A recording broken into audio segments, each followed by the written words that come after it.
Pangeran Trenggana setelah menduduki tampuk pemerintahan Demak Bintara lantas dikenal dengan gelar Sultan Trenggana. Dia memiliki beberapa orang putra-putri pula. Yang sulung bernama Pangeran Prawata kelak terkenal dengan nama Sunan Prawata. Yang kedua seorang wanita sangat masyhur keberaniannya. Mahir olah kanuragan bernama Ratu Kalinyamat. Ratu Kalinyamat lantas dinikahkan dengan seorang pangeran pelarian dari Pasai bernama Raden Thoyib. Raden Thoyib adalah seorang putra Mukhayat yang kelak mendirikan Kesultanan Aceh 1530 Masehi dan menjabat sebagai Sultan Aceh pertama. Karena perselisihan dengan ayahnya, Raden Thoyib meninggalkan Pasai menuju Campa. Di Campa, dia mengabdi di Kerajaan Campa dan berkenalan dengan patih Kerajaan Campa, Jiwihan. Karena perselisihan dengan Raja Campa pula, Raden Thoyib meninggalkan Campa dan berlayar ke Jawa. Jiwihan ikut serta.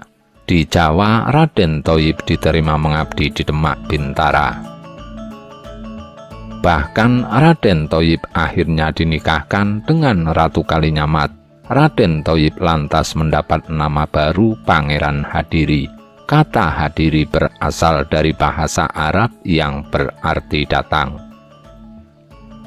Pangeran Hadiri berarti seorang pangeran yang datang dari seberang.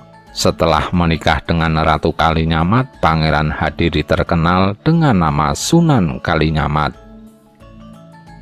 Jiwihan lantas dikenal dengan nama Patih Sungging Bandar Duwung.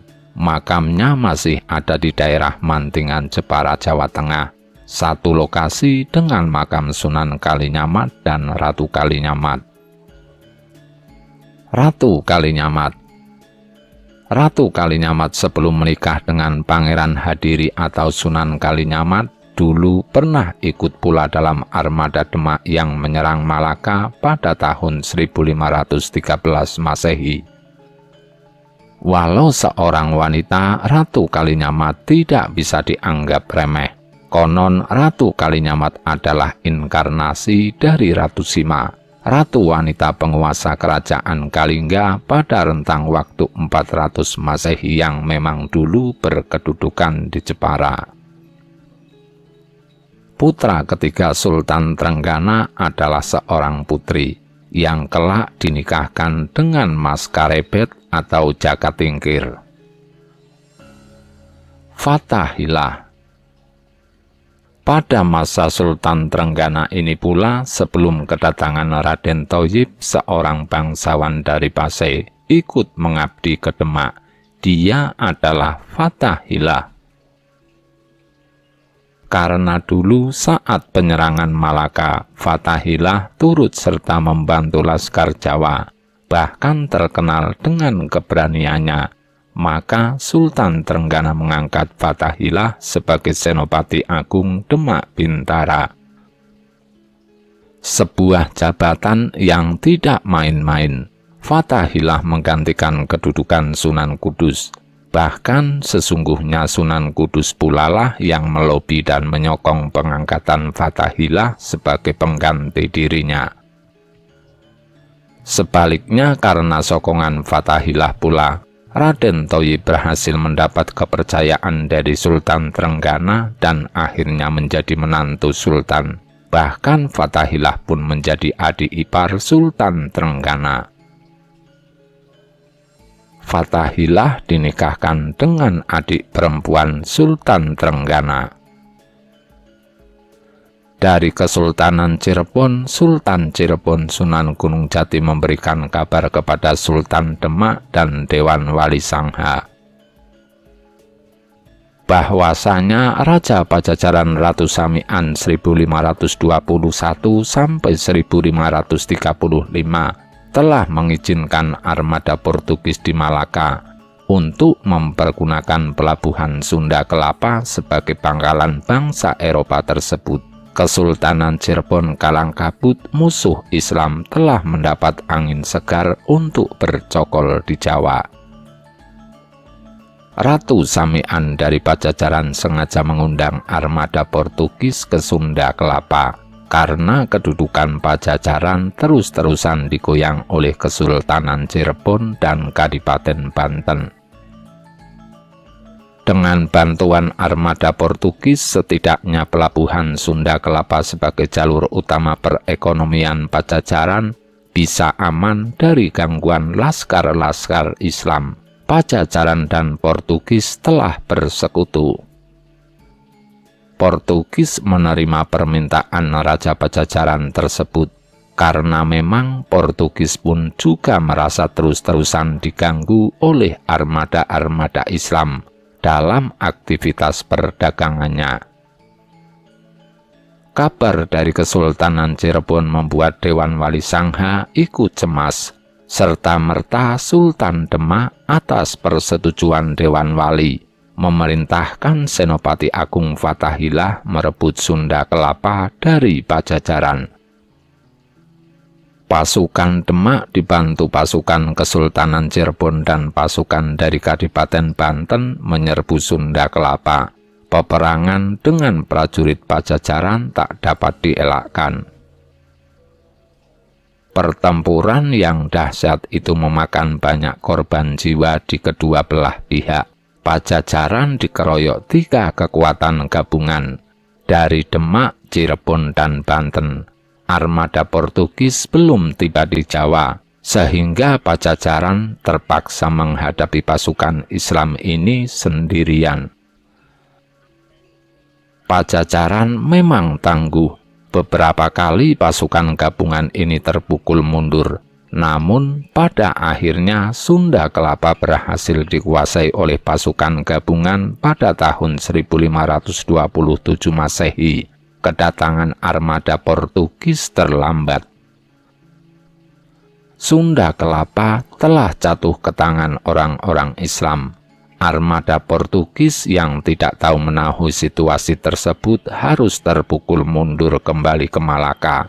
Kemenangan ini membuat orang-orang Islam bersukacita. Sunda Kelapa lantas diakui sebagai wilayah Demak Bintara.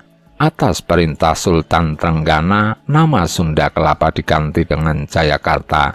Jaya artinya kemenangan, Karta artinya kota. Jayakarta, kota kemenangan. Lama-lama nama Jayakarta berubah menjadi Jakarta hingga sekarang. Fathahillah dikukuhkan sebagai Adipati Jayakarta. Melihat kegagahan Fathahillah, Sunan Gunung Jati meminta izin kepada Sultan Demak untuk meminjam tenaga Fathahillah guna menundukkan Pajajaran. Sultan Demak memberikan izin, maka berturut-turut pasukan Cirebon di bawah pimpinan Fathahillah dan bantuan pasukan Demak serta Banten berhasil menjebol pertahanan kadipaten-kadipaten wilayah Pajajaran. Kadipaten Talaga yang dipimpin oleh Prabu Pajuk Uman pun jatuh. Namun Fathahillah harus mengakui kehebatan Kadipaten Galuh. Prabu Cakraningrat, penguasa Galuh yang didampingi Patih Aryagiban, terkenal kuat. Berkali-kali pasukan gabungan yang dipimpin Fathahillah terpukul mundur. Korban dari pihak Islam tidak terbilang lagi. Yang sangat aneh, setiap kali keraton Galuh hendak diserang, seluruh keraton tiba-tiba lenyap dan terlihat menjadi samudera luas. Seluruh pasukan Islam kebingungan dan linglung.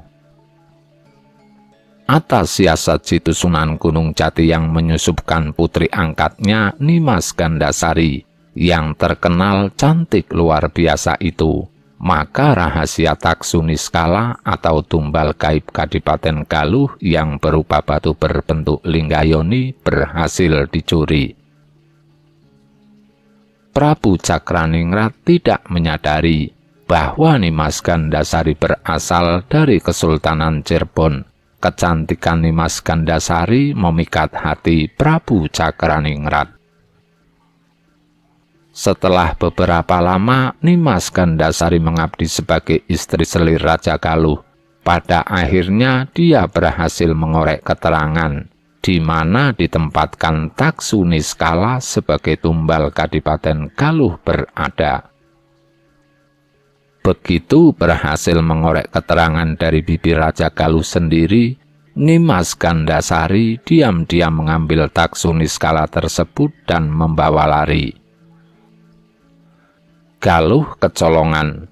Begitu Taksu Niskala telah hilang dari keraton Galuh, pasukan Islam di bawah pimpinan Fatahillah lantas menyerbu Galuh.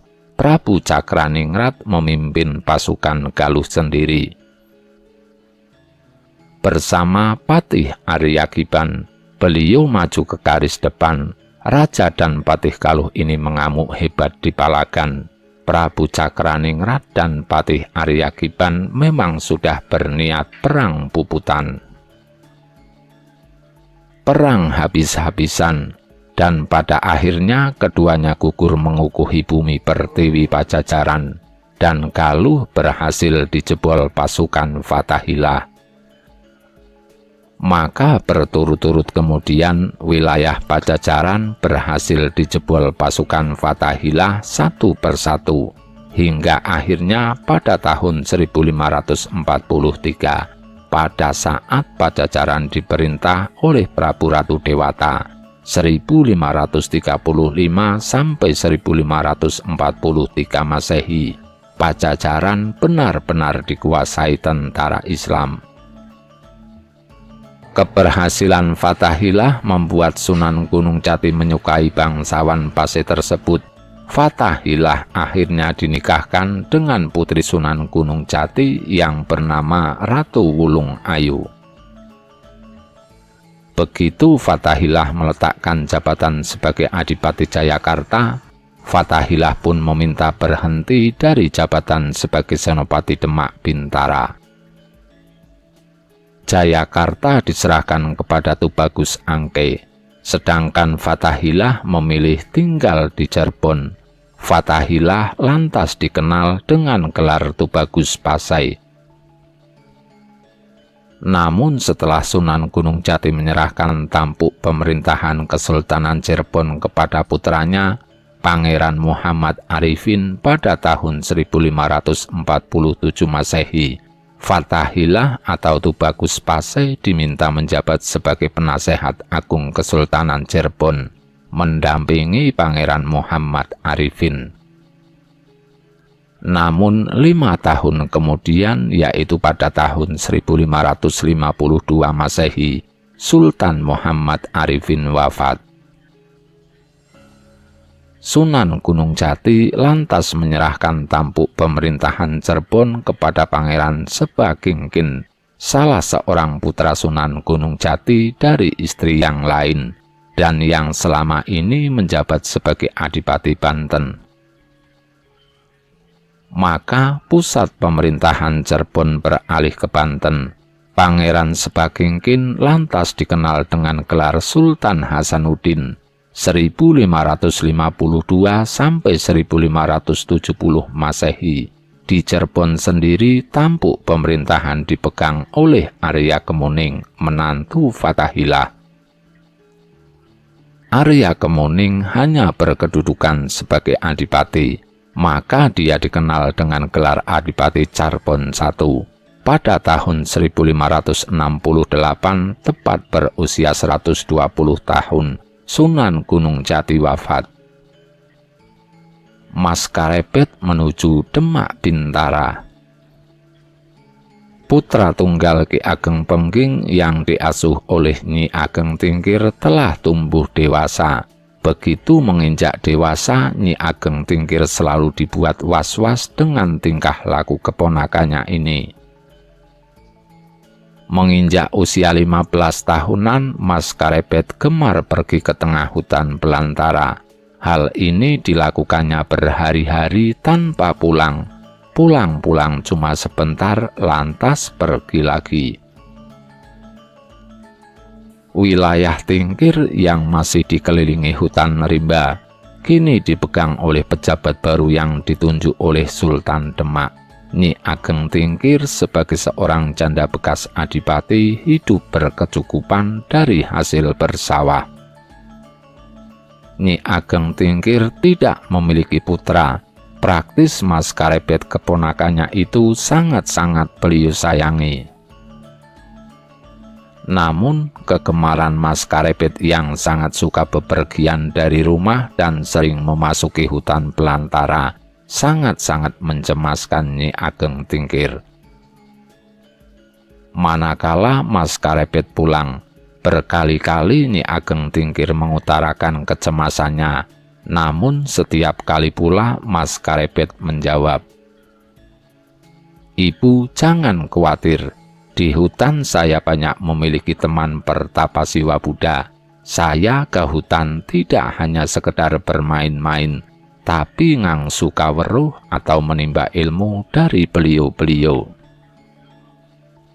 Walau begitu, Nyi Ageng tetap saja mencemaskan keselamatan putra keponakannya yang sudah dianggap sebagai putranya sendiri. Hingga pada suatu ketika Nyi Ageng memanggil seorang ulama Islam ke kediaman beliau, khusus didatangkan dan diupah untuk mengajar Mas Karebet. Tapi Mas Karebet sama sekali tidak tertarik. Dia tetap meneruskan kegemarannya mengunjungi para pertapa di dalam hutan. Kebiasaan ini terus berlanjut hingga usia Mas Karebet menginjak 25 tahun. Mas Karebet lahir pada tahun 1499 Masehi, dan pada akhirnya kesabaran Nyi Ageng Tingkir benar-benar habis. Dia melarang Mas Karebet pergi dari rumah. Nyi Ageng mengutus 2 orang pembantu untuk terus mengawasi Mas Karebet. Mas Karebet diperintahkan Nyi Ageng untuk ikut bekerja bersama pembantu-pembantu yang lain di sawah. Mas Karebet mengalah. Setiap hari kini Mas Karebet bekerja di sawah bersama pembantu-pembantu yang lain. Pada suatu ketika, manakala Mas Karebet tengah melepas lelah di sebuah gubuk di areal pesawahan, tanpa sengaja Mas Karebet melihat seseorang berpakaian hitam-hitam dengan membawa tongkat tengah berjalan di tengah pematang pesawahan. Orang itu kelihatan sudah sangat sepuh, namun masih terlihat tegap saat melangkah. Dia sendirian berjalan perlahan di tengah sengatan terik matahari. Pematang yang membujur membelah areal pesawahan dan pada ujungnya akan melewati gubuk di mana Mas Karebet melepas lelah itu dititinya perlahan. Mata Mas Karebet tak lepas-lepas memperhatikan orang tersebut. Mas Karebet pun tengah sendirian.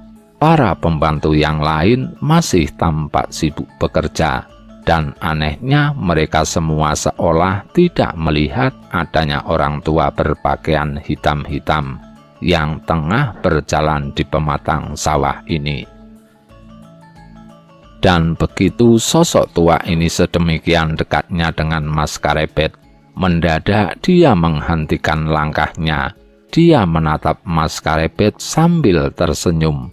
Wajahnya luar biasa cerah. Mas Karebet tertegun. "Ngger, aneng kene titi pakaryanira, ananging sejatine pakaryanira aning kraton Demak. Wis ngger pamita marang ibunira, mangkata suwita marang Kangjeng Sultan Demak. Weruha ngger sira iku bebakale ratu tanah Jawa. Anakku, di sini bukanlah tempatmu bekerja, akan tetapi sesungguhnya pekerjaanmu ada di keraton Demak. Sudahlah anakku, mohon izinlah kepada ibumu, berangkatlah mengabdi kepada Kangjeng Sultan Demak. Ketahuilah anakku, kamu adalah calon raja tanah Jawa." Mas Karebet tersentak.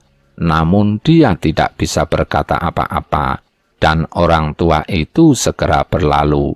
Mata Mas Karepet tak lekang-lekang mengikuti kepergian sosok misterius tersebut. Otaknya berputar, mencerna kata-kata yang barusan didengarnya. Dan hanya sekejap Mas Karepet melepaskan pandangan matanya pada sosok misterius tersebut. Dia sejenak menunduk, mengingat kata-kata orang tua tadi. Sedetik kemudian dia menoleh mencoba kembali mengamati sosok aneh yang baru saja berlalu. Tapi aneh, sosok itu sudah tidak ada. Padahal pematang sawah itu masih panjang jaraknya dari jalan desa. Mas Karepet tercengang. Sontak dia bangkit mencari-cari kemana orang tadi berjalan. Tidak ada. Orang berpakaian hitam-hitam itu benar-benar raib, hilang begitu saja. Mas Karepet kelimpungan, masih terngiang kata-kata orang misterius barusan. Segera Mas Karepet memutuskan untuk pulang ke rumah, melaporkan kejadian tersebut kepada ibunya, Nyi Ageng Tingkir. Mendapati cerita Mas Karepet, Nyi Ageng Tingkir mengernyitkan kening dan bertanya, "Nger, bagaimana ciri-ciri orang tersebut?" Mas Karepet menjawab, "Angagem sarwa wulung, busana wulung, iket wulung, mengenakan pakaian serba hitam, berjubah hitam, dan berikat kepala hitam." Nyi Ageng Tingkir memekik kaget. "Itu Kangjeng Sunan Kalijaga." "Sudah, Nger, berangkatlah ke Demak. Aku mempunyai seorang kakak kandung yang menjabat sebagai lurah kaum, kepala pengurus masjid istana. Namanya Ki Ganjur. Sudahlah, aku kirim kamu ke sana. Ikutlah pamanmu di Demak Bintara." Nyi Ageng Tingkir begitu gembira. Secepatnya dia mempersiapkan keberangkatan Mas Karepet ke Demak Bintara. 2 orang pembantu diutus mengiringi keberangkatan putra kesayangannya tersebut. Keesokan harinya Mas Karepet diantar 2 orang pembantu berangkat ke ibu kota Demak. Di Demak ketiganya langsung menuju kediaman Ki Ganjur, lurah kaum. Setelah menitipkan Mas Karepet, 2 orang pembantu tersebut mohon izin pulang kembali ke Tingkir. Mas Karepet mulai tinggal di ibu kota Demak pada tahun 1524 Masehi. Ki Ganjur tahu siapa Mas Karepet, sosok pemuda terah pengging satu-satunya, terah pewaris tahta Majapahit yang sesungguhnya. Ki Ganjur pun tahu Mas Karepet pemeluk Siwa Buddha. Tapi hal tersebut tidak menjadi masalah bagi Ki Ganjur, karena dia melihat masa depan Mas Karepet sangat cerah di kemudian hari. Mas Karepet lantas dikenal dengan sebutan Jaka Tingkir oleh orang-orang di lingkungan kaum. Jaka Tingkir berarti seorang perjaka dari Tingkir. Tugas Mas Karepet atau Jaka Tingkir setiap hari hanyalah membersihkan areal Masjid Demak. Jaka Tingkir melakukan tugas tersebut dengan sepenuh hati, walau dia tidak ikut menggunakan tempat ibadah itu bagi dirinya. Namun bagi Jaka Tingkir tak ada bedanya membersihkan sebuah tempat ibadah suci umat lain maupun tempat ibadah suci bagi pemeluk Siwa Buddha. Tak ada yang berani protes atas kehadiran Jaka Tingkir di tempat itu, karena Jaka Tingkir adalah keponakan Ki Ganjur sendiri. Berbulan-bulan Jaka Tingkir tinggal di tempat Ki Ganjur, hingga pada suatu ketika Ki Ganjur mendapat ide jitu untuk menarik perhatian Sultan Demak.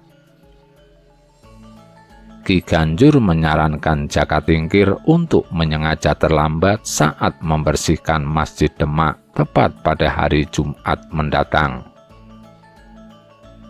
Tujuannya apabila nanti Sultan Trenggana hadir hendak melaksanakan sholat Jumat seperti biasanya, Sultan Trenggana biar melihat Jaka Tingkir yang masih sibuk membersihkan areal masjid. Dengan cara itu Sultan Trenggana pasti akan kurang berkenan. Manakala Sultan Demak marah, biar Ki Ganjur yang akan memohonkan ampunan. Sekaligus Ki Ganjur akan membuka jati diri Jaka Tingkir di hadapan Sultan Demak. Ki Ganjur akan meyakinkan Sultan Demak bahwasanya sosok Jaka Tingkir sangat-sangat dibutuhkan oleh Kesultanan. Jaka Tingkir masih putra Ki Ageng Pengging, sosok yang sangat disegani sisa-sisa bangsawan Majapahit. Dengan memanfaatkan Jaka Tingkir, Sultan Demak bisa menaklukkan kekuatan-kekuatan Siwa Buddha yang di beberapa daerah masih juga terus mengadakan perlawanan, baik yang terang-terangan maupun gerilya. Ki Ganjur dan Jaka Tingkir sepakat pada hari Jumat yang sudah ditetapkan, pagi-pagi sekali Masjid Demak sudah ramai-ramai dibersihkan oleh para kaum. Sultan Trenggana menjelang siang hari pasti akan hadir untuk melaksanakan sholat Jumat di sana. Beliau akan hadir beserta para pejabat yang lain, namun Jaka Tingkir tidak terlihat. Menjelang siang hari, baru Jaka Tingkir muncul. Dia menyibukkan diri membersihkan ruangan dalam masjid. Padahal waktu dilaksanakannya sholat Jumat sudah sedemikian dekat. Para kaum keheranan melihat ulah Jaka Tingkir. Dia diperingatkan bahwasanya rombongan Sultan akan segera hadir. Namun Jaka Tingkir seolah tidak peduli. Dan benar sesaat kemudian di halaman masjid terlihat ramai. Rombongan Sultan Trenggana beserta para pejabat Demak telah hadir. Para kaum kalang kabut, mereka cepat berlarian keluar menyambut kedatangan rombongan Sultan. Begitu Sultan Trenggana hendak memasuki ruang dalam masjid, dia melihat di dalam masih ada seorang pemuda yang tengah sibuk membenahi ruangan. Sultan Demak keheranan. Siapakah orang yang kurang ajar tidak mau menyambut kehadirannya? Kehadiran seorang Sultan Demak Bintara. Para kaum geger. Sultan Trenggana segera memerintahkan prajurit Demak memanggil Jaka Tingkir. Jaka Tingkir pura-pura kaget dan segera berlari menghampiri Sultan Demak. Begitu beberapa prajurit dengan kasar menghardik dia. Jaka Tingkir menghaturkan sembah seraya memohon ampunan dengan posisi bersila dan kedua tangan tercakup di depan wajah. Sesaat Sultan Trenggana mengamati sosok pemuda yang bersila di depannya, tampan dan gagah, bukan keturunan rakyat biasa.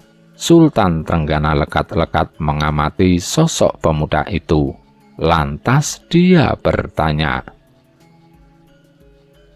"Kamu siapa? Tidak tahukah sopan santun seorang kaula apabila gustinya datang?" Jaka Tingkir menjawab, "Kasinggihan dawuh Kangjeng, saya Jaka Tingkir putra keponakan Ki Ganjur, mohon ampun atas ketidaksopanan hamba." Sultan Trenggana heran. Kata-kata Jaka Tingkir sangat tertata dan halus. Siapakah gerangan pemuda ini? Dalam hati Sultan Trenggana bertanya-tanya.